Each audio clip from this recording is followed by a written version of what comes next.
think Dave has great strength, a great show, and a great message. I just love his positive message. So it's always good to be reminded of that and kind of walk away with motivation and that positive aspect for the day.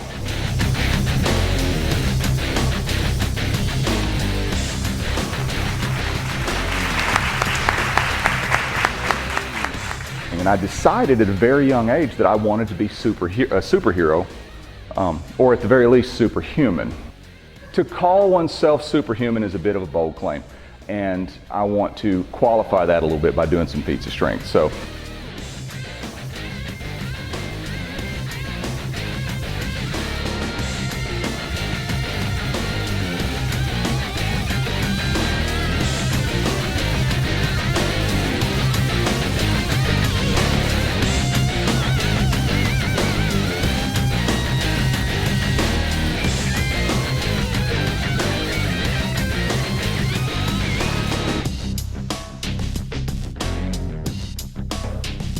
question comes up very often. How did you get into this? Well, I told you already. I was a kid, I got picked on, wanted to be a superhero, wanted to be the Hulk actually.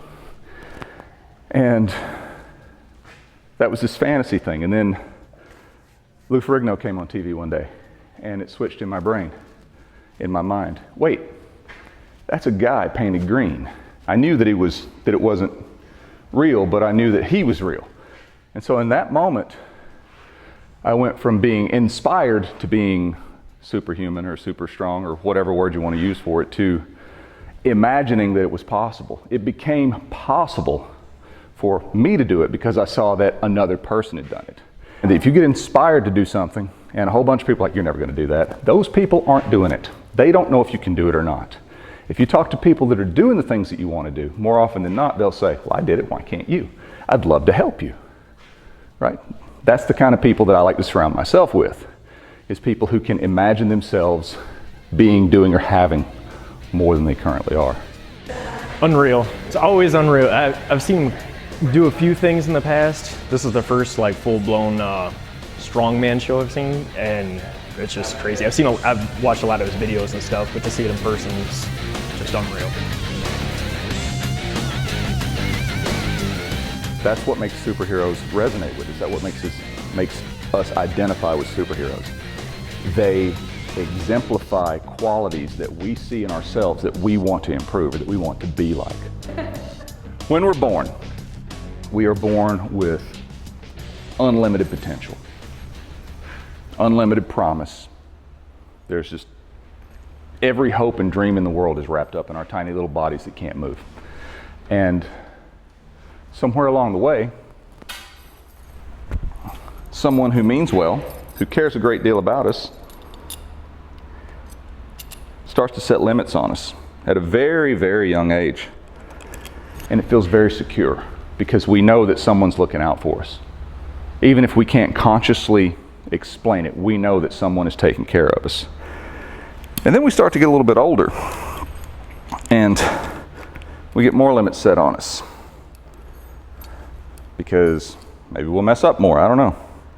But again, usually it's from people who mean well and have our best intentions.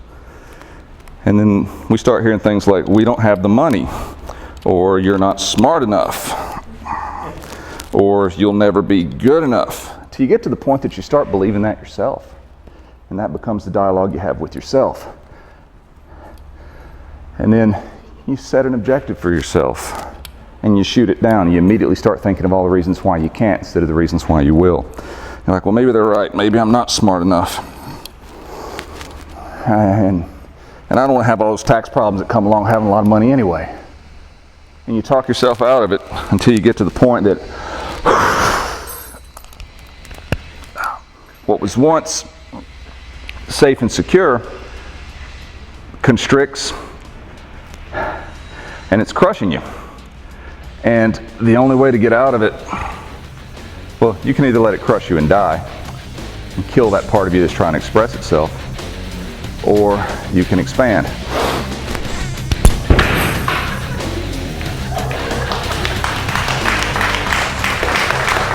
And break free from that. One of the things he talked about was getting out of your head, and convincing yourself that you actually can do things with your mind, and that really is the first step. So it was awesome to see, and maybe I will be bending steel next time.